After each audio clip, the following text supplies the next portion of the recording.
Good morning sir. कैसे हो सभी? ठीक है। जैसा कि आपको पिछले क्लास में मैंने स्टील रूल पढ़ा था, यदि आपको कुछ उसमें डाउट हो तो आप पूछ सकते हो, अन्यथा क्लास शुरू करते हैं। बताओ कुछ डाउट? नहीं सर, कोई डाउट नहीं। ठीक है, चलो। तो आज का टॉपिक हमारा रहेगा कैलिपर्स। कौन सा टॉपिक रहेगा? कैलिपर। ठीक है। तो हमें पता होना चाहिए कि कैलिपर किस प्रकार का टूल है ना? तो कैलिपर्स हमारा क्या है? अप्रत्यक्ष मापी टूल है। किस प्रकार का टूल है हमारा? अप्रत्यक्ष मापी। इंग्लिश में क्या बोलते हैं? इनडायरेक्ट मेजरिंग टूल बोला जाता है ना? क्या बोलते हैं इंग्लिश में? इनडायरेक्ट मेजरिंग टूल बोला जाता है। अब बात करते हैं कि किस धातु का बना जाता है। तो ये जो बनाया जाता है हमारा माइल्ड स्टील का बना जाता है। माइल्ड स्टील को केस हार्ड करके बनाया जाता है। और यदि हम बनाते हैं इसे हाई कार्बन स्टील से, तो उसे हार्डन टेम्पर करके बनाते हैं। ठीक है ना? अब बात करते हैं इसके प्रयोग की। इसका प्रयोग कहाँ पर किया जाता है? ठीक है।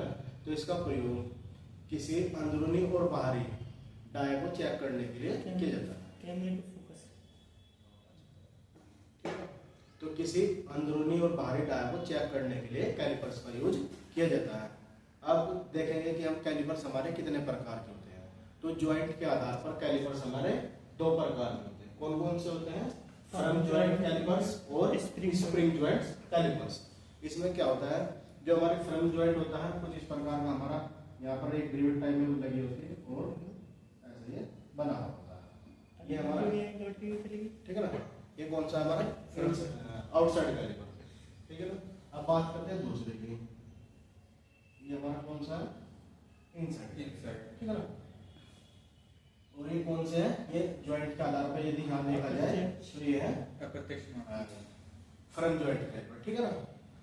तो यहाँ से हमें पता लगा ज्वाइंट के आधार पर हमारे कैलिपर दो प्रकार के होते हैं, स्प्रिंग ज्वाइंट कैलिपर्स और front joint caliper. Spring joint में कुछ नहीं होता, यहाँ पर एक फ्रम लगी होती है, ऐसे लाइन होती है, और यहाँ पर एक स्प्रिंग लगी होती है, और यहाँ पर एक स्क्रू लगा होता है। इस प्रकार से हमारा ये जो है स्प्रिंग ज्वाइंट कैलिपर होता है। अब जो है लैग के आधार पर बात करेंगे। किसके आधार पर करेंगे? लैग के आधार पर कैलिपर्स कितने प्रकार के होते हैं, कौन कौन से होते हैं। तो नंबर 1 इनसाइड कैलिपर्स और नंबर 2 आउटसाइड। तो अब इनके प्रयोग की बात करते हैं कि इनसाइड कैलिपर का प्रयोग कहाँ पर किया जाता है। जैसा कि आपको पता है, नाम से ही पता लग रहा है कि इनसाइड कैलिपर, तो कहीं ना कहीं इसका प्रयोग जो है किसी बोर या स्लॉट की माप को चेक करने के लिए किया जाता है। इनसाइड कैलिपर का प्रयोग किसी बोर स्लॉट होल की माप को चेक करने के लिए किया जाता है। ठीक है ना? और इसकी जो लैग होती है हमारे इनसाइड कैलिपर की, वो बाहर की ओर बनी हुई होती है या मुड़ी हुई होती है। ठीक है ना? अब इससे आगे बढ़ते हैं और बात करेंगे आउटसाइड कैलिपर की। तो आउटसाइड कैलिपर, इसका मतलब क्या हुआ? नाम से ही पता लग रहा है कि ये बाहरी माप लेता है। कौन सी माप लेता है? बाहरी माप लेता है। मतलब जैसा आपने कोई शाफ्ट देखी होगी, इस प्रकार से मान लो हमारी कोई शाफ्ट है,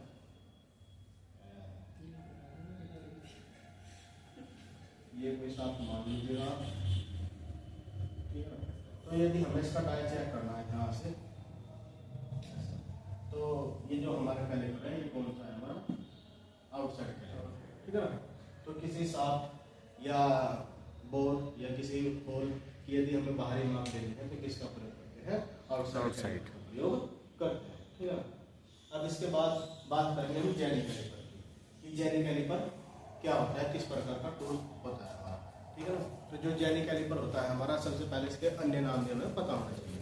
तो जो हमारा जेनी कैलिपर होता है उसके अन्य नाम होते हैं हमारा कॉर्नोफाइडेड कैलिपर, लंगड़ा कैलिपर या ओडलैक कैलिपर या विषमभुज कैलिपर, इसके अन्य नाम होते हैं।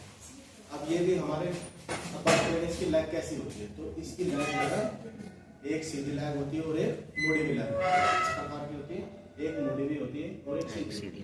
अब इसके प्रयोग की बात करें कि जेनी कैलिपर का प्रयोग कहाँ पर करते हैं, किस प्रकार से जेनी कैलिपर का प्रयोग करते हैं। तो यदि हमें किसी राउंड जो भी डाई चेक करना हो, सेंटर निकालना हो, तो किसका प्रयोग करेंगे? हम जेनी कैलिपर का प्रयोग करते हैं किसी राउंड का सेंटर निकालने। और यहाँ पर बात करते हैं कि कोई हमारे लिए जो है और इसके किनारे से हमें यहाँ पर पैरेलल लाइन खींचनी है या मार्किंग करनी है, तो पैरेलल रेखा पर मार्किंग करने के लिए भी हम जेनी कैलिपर का प्रयोग करते हैं। ठीक है ना? तो यहाँ तक मैं उम्मीद करता हूँ आपकी समझ में कैलिपर लगाया होगा, ठीक है ना। तो कैलिपर का टॉपिक यहाँ से हमारा समाप्त।